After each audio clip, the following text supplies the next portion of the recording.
What is money? Money is a system of value that facilitates the exchange of goods in an economy. Using money allows buyers and sellers to pay less in transaction costs compared to barter trading. The first types of money were commodities. Their physical properties made them desirable as a medium of exchange. In contemporary markets, money can include government-issued legal tender or fiat money, money substitutes, fiduciary media, or electronic cryptocurrencies. Prior to the invention of money, most economies relied on bartering, where individuals would trade the goods they had directly for those that they needed. This raised the problem of the double coincidence of wants. A transaction could only take place if both participants had something that the other needed. Money eliminates this problem by acting as an intermediary good. The first known forms of money were agricultural commodities, such as grain or cattle. These goods were in high demand and traders knew that they would be able to use or trade these goods again in the future. Cocoa beans, cowrie shells, and agricultural tools have also served as early forms of money. As economies became more complex, money was standardized into currencies. This reduced transaction costs by making it easier to measure and compare value. Also, the representations of money became increasingly abstract, from precious metals and stamped coins to paper notes, and, in the modern era, electronic records. During World War II, cigarettes became a de facto currency for soldiers in prisoner of war camps. The use of cigarettes as money made tobacco highly desirable, even among soldiers who did not smoke. What are the properties of money? In order to be most useful, money should be fungible, durable, portable, recognizable, and stable. These properties reduce the transaction cost of using money by making it easy to exchange. Money should be fungible. The word fungible refers to a quality that allows one thing to be exchanged, substituted, or returned for another thing, under the assumption of equivalent value. Thus, units of money should be interchangeable with one another. For example, metal coins should have a standard weight and purity. Commodity money should be relatively uniform in quality. Trying to use a non-fungible good as money results in transaction costs that involve individually evaluating each unit of the good before an exchange can take place. Money should be durable. Money should be durable enough to retain its usefulness for many future exchanges. A perishable good or a good that degrades quickly due to various exchanges will be less useful for future transactions. Trying to use a non-durable good as money conflicts with money's essential future-oriented use and value. Money should be portable. Money should be easy to carry and divide so that a worthwhile quantity can be carried on one's person or transported. For example, trying to use a good that's difficult or inconvenient to carry as money could require physical transportation that results in transaction costs. Money should be recognizable. The authenticity and quantity of the good should be readily apparent to users, so that they can easily agree to the terms of an exchange. Using a non-recognizable good as money can result in transaction costs relating to authenticating the goods and agreeing on the quantity needed for an exchange. Money's supply should be stable. The supply of the item used as money should be relatively constant over time to prevent fluctuations in value. Using a non-stable good as money produces transaction costs due to the risk that its value might rise or fall because of scarcity or overabundance before the next transaction. How is money used? Money primarily functions as the good people use for exchanges of items of value. However, it also has secondary functions that derive from its use as a medium of exchange. Money as a unit of account. Due to money's use as a medium of exchange for buying and selling, and as a value indicator for all kinds of goods and services, money can be used as a unit of account. That means money can keep track of changes in the value of items over time and multiple transactions. People can use it to compare the values of various combinations or quantities of different goods and services. Money as a unit of account makes it possible to account for profits and losses, balance a budget, and value the total assets of a company. Money as a store of value. Money's usefulness as a medium of exchange and transactions is inherently future-oriented. As such, it provides a means to store a monetary value for use in the future without having that value deteriorate. So, when people exchange items for money, that money retains a particular value that can be used in other transactions. This ability to function as a store of value facilitates saving for the future and engaging in transactions over long distances. Money as a standard of deferred payment. To the extent that money is accepted as a medium of exchange and serves as a useful store of value, it can be used to transfer value over different time periods in the form of credits and debts. One person can borrow a quantity of money from someone else for an agreed-upon period of time, and repay a different agreed-upon quantity of money at a future date. What are the different types of money? Market-determined money. Money can originate out of the spontaneous order of markets.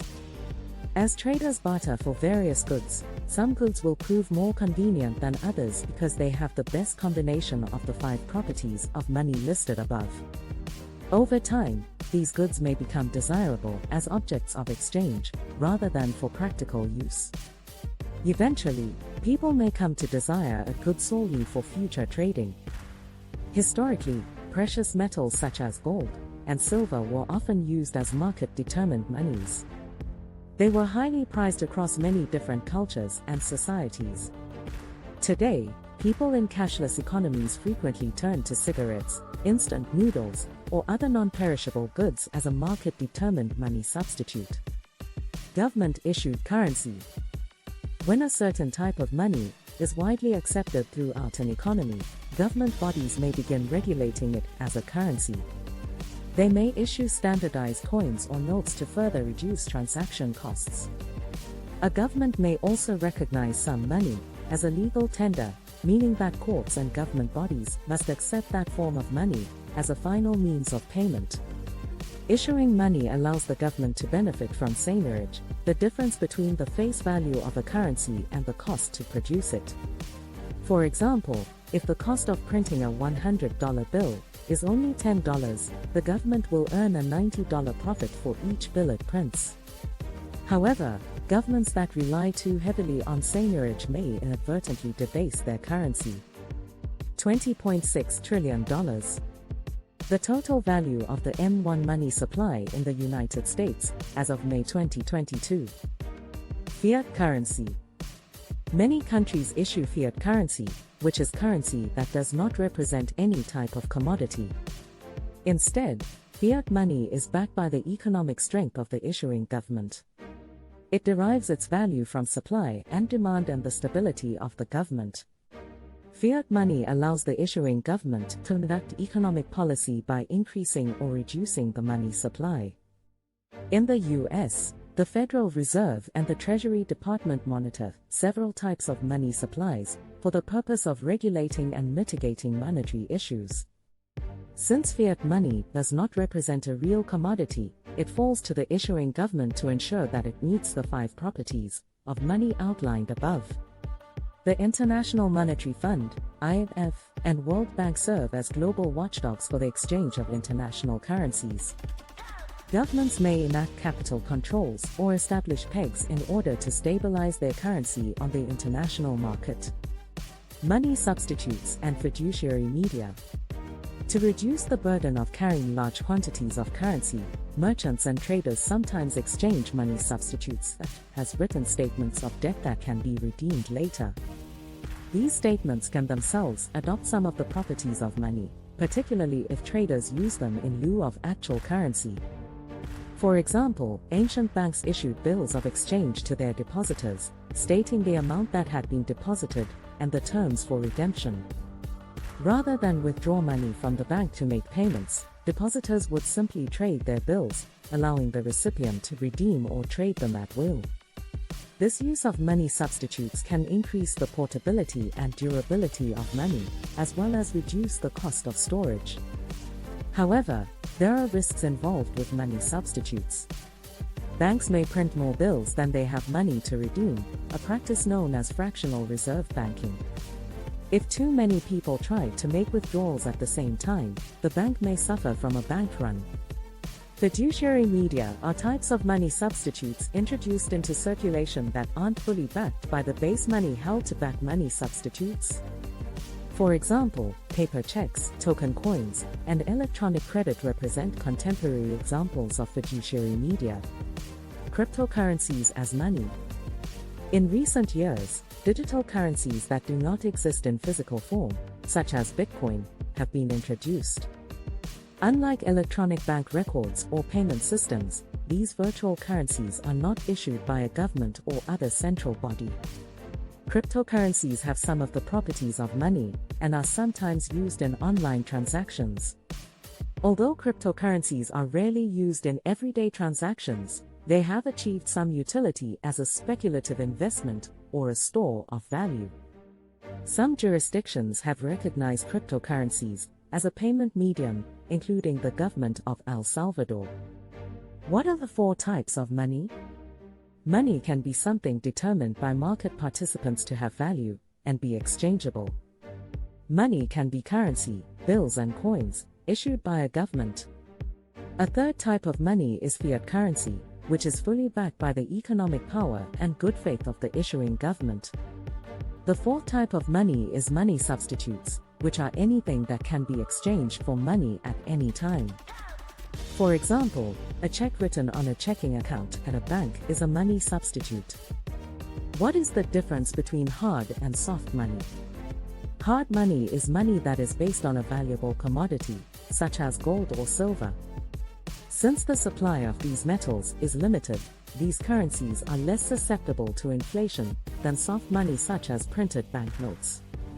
With no guarantee that extra notes will not be printed, soft money may be considered risky by some. Is cryptocurrency money?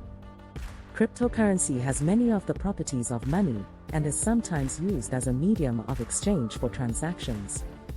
Many governments consider cryptocurrency to be a taxable asset, but very few give it the same legal treatment as a foreign currency. Some jurisdictions, notably El Salvador, have embraced cryptocurrency. The bottom line: money is some item of value that allows people and institutions to engage in transactions that result in an exchange of goods or services. Money has to be exchangeable, convenient to carry, recognized as legitimate by all, physically long-lasting, and have a value that's stable. Money comes in various forms, including precious metals, currencies, and money substitutes.